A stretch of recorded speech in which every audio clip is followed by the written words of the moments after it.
ఎన్నికలు మోసానికి నమ్మకానికి మధ్య జరుగుతున్న ఎన్నికలు. మోసం అంటే ఏంటి, నమ్మకం అంటే ఏంటి అనేది రెండు విషయాలు మీకు వివరించి చెప్పాకే మేము ముందుకు వచ్చా.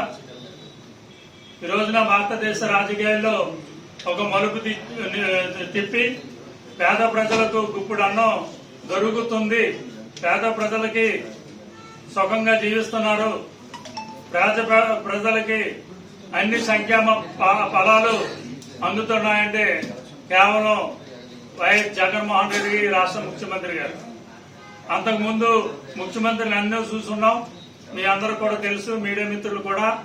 ఏ ముఖ్యమంత్రి కూడా పేద ప్రజల గురించి ఆలోచించిన దాఖలా లేవు. వారు అధికారంలో రావటం, నవాట్లకు వచ్చి కొన్ని వేల కోట్లు నవాట్లకి హోటల్స్కి ఖర్చు పెట్టడం, పబ్లిసిటీ ఖర్చు పెట్టుకుంటాం తప్ప పేదల సంక్షేమానికి ఖర్చు పెట్టిన ఏ ముఖ్యమంత్రిని కూడా ఇంతవరకు చూడలేదు. అంటే మాట ఇచ్చిన మనిషి జగన్మోహన్ రెడ్డి ఇచ్చాడంటే నమ్మకం జగన్మోహన్ రెడ్డి గారు చేస్తారని. అదే 14 సంవత్సరాల సీఎం, 40 సంవత్సరాల ఇండస్ట్రీ అని చెప్పుకుంటున్న మన చంద్రబాబు నాయుడు గారు అయితే ఇచ్చిన మాట ఒక్కడు కూడా అమలు చేయడు. 600 హామీలు ఇచ్చారు, ఏ హామీ కూడా అమలు చేయలేదు. ఈయన నవరత్నాల పేరుతో ఒక మేనిఫెస్టో తీసుకొచ్చి దాంట్లో కాకుండా ఇంకా ఎక్కువ అమలు చేశారు. ఏంటంటే నాడు నేడు, రైతు భరోసా, ఆరోగ్య కేంద్రాలు, విద్యని ఆరోగ్యాన్ని ఈ రాష్ట్ర ప్రజలకు అందిస్తున్న ఏకైక ముఖ్యమంత్రి జగన్మోహన్ రెడ్డి. మీరు మోసాన్ని నమ్మొద్దు, నమ్మకాన్ని నమ్మండి. నమ్మకం జగన్మోహన్ రెడ్డి గారు. మీరు తప్పనిసరిగా 13వ తారీఖుని ఫ్యాన్ గుర్తుకి ఓటేసి 2 ఓట్లు వేయాలమ్మా.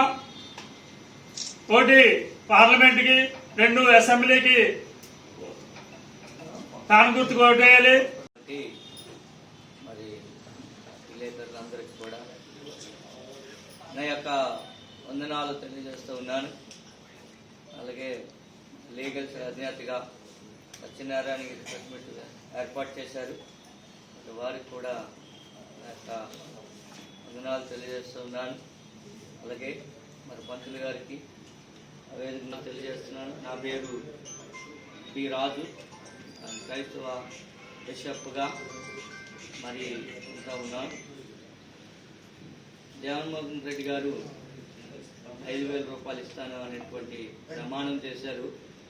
అదేవిధంగానే 5,000 రూపాయలు క్రైస్తవులకు ఇచ్చారు. మరి ఆనాడు మోడీ గారు వాగ్దానం చేసి చాలా విషయాలు తప్పిపోయారు. మణిపూర్ సంఘటన తీసుకున్నట్లయితే మణిపూర్లో మరి చాలా ఊతపచ్చిపోతున్నటువంటి విధానాన్ని మేము క్రైస్తవులుగా ఖండిస్తున్నాం. ఎందుకంటే అక్కడ చాలా బీభత్సమైనటువంటి విధానాన్ని తీసుకొచ్చారు. మేము అక్కడ వెళ్ళి చూడడం జరిగింది. చూసినప్పుడు వారి యొక్క దుస్థితి చాలా దయనీయంగా మారిపోయింది. కనీసం పట్టించుకున్నటువంటి నాదుడు మరి అక్కడ లేనటువంటి విధానాన్ని చూసాం.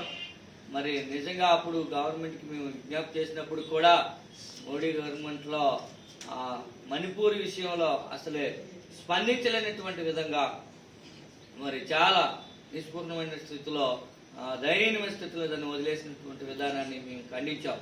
క్రైస్తవులుగా ఇప్పుడు ఒకటే మాట చెప్తున్నాం, మరి ఎవరు కూడా మరి క్రైస్తవ యొక్క సమాజానికి చెప్తున్నది ఏంటంటే న్యాయమైనది ఏదో దాన్ని చూసి ఓటేయాలని మనవి చేస్తూ ఉన్నాను. న్యాయంగా పోరాటం చేస్తున్నటువంటి క్రైస్తవులకు పోరాటంగా నిలిచినటువంటి వ్యక్తి ఎవరంటే జగన్మోహన్ రెడ్డి గారు. కాబట్టి వారికి ఓటేసి మరి రానున్న రోజులు క్రైస్తవుల యొక్క విధానాన్ని, లేకపోతే చర్చిలకి కట్టించడానికి కోసం అవనవ్వండి, లేకపోతే క్రైస్తవులని ముందుకు నడిపించడానికి అవనివ్వండి, ముందుండి నడిపిస్తున్నటువంటి నాయకులు. కాబట్టి వారికి మీరు ఓటు వేసి మరి గెలిపించాలని మరి కోరుతా ఉన్నాం. శంకర భరద్వాజు నేను నగరంలో గత 50 సంవత్సరాలుగా జ్యోతిష్కుడిగా ఉంటున్నాను. బ్రాహ్మణ సమాజంలో చాలా ముఖ్యమైన వ్యక్తిగా కూడా నేను అనేక మంది బ్రాహ్మణులకు అందరికీ కూడా సహాయం చేసినటువంటి వ్యక్తిని. బ్రాహ్మణ సమాజాన్ని అందరికీ కూడా నా గురించి నేను ప్రత్యేకంగా చెప్పుకోకర్లేదు. నా వల్ల లబ్ధి పొందిన వాళ్ళందరికీ కూడా నేను ఈ ముఖ్యంగా పత్రికాముఖంగా ఇక్కడ ఉన్నటువంటి మీడియా మిత్రులందరి సముఖంలో నేను చెప్పదలుచుకున్నది ఏంటంటే, జగన్మోహన్ రెడ్డి గారి ప్రభుత్వం వచ్చిన తర్వాత ఈ గుళ్ళులో ఎవరైతే ఉన్నారో దేవాలయాల్లో పనిచేసుకున్నటువంటి ఆచార్య స్వాములందరికీ కూడా రిటైర్మెంట్ లేదు. వారు బతికి ఉన్నంత కాలము పని చేసుకోవచ్చి చెప్పినటువంటి ఏకైక ముఖ్యమంత్రి జగన్మోహన్ రెడ్డి గారు. అంచేత బ్రాహ్మణ సమాజానికి వచ్చినటువంటి నష్టం లేదు. కొంతమంది దొంగ వీడియోలు చేయించి బ్రాహ్మణులకు అన్యాయం జరిగిపోయిందని చెబుతున్నారు. దయచేసి మీరందరూ అది నమ్మవద్దు. నేను చాలా మంది బ్రాహ్మణ కుటుంబాల దగ్గరికి వెళితే వాళ్ళు ఉదయం నుంచి మధ్యాహ్నం వరకు కూడా అల్పాహారం కూడా తీసుకోకుండా గాయత్రి జపం చేసి జగన్మోహన్ రెడ్డి గారు గెలవాలి అని చెప్పేసి మేము జపం చేస్తున్నామండి అన్నారు. ఎందుకయ్యా మీరు చేస్తున్నారు అనగానే ఆయన పంచి తీసి చూపించాడు. నేను రాజశేఖర రెడ్డి గారి వలన గుండె ఆపరేషన్ చేయించుకోగలిగాను. ఈ రోజు నేను బతికి ఉన్నాను అంటే జగన్మోహన్ రెడ్డి ముఖ్యమంత్రిగా చూస్తున్నానంటే నేను గుండె ఆపరేషన్ రాజశేఖర రెడ్డి గారి చేయించుకుని బ్రతకడం వల్ల ఈవేళ జగన్మోహన్ రెడ్డి చూసే అవకాశం నాకు వచ్చిందని చెప్పి ఒక సద్బ్రాహ్మణుడు చెప్పాడు.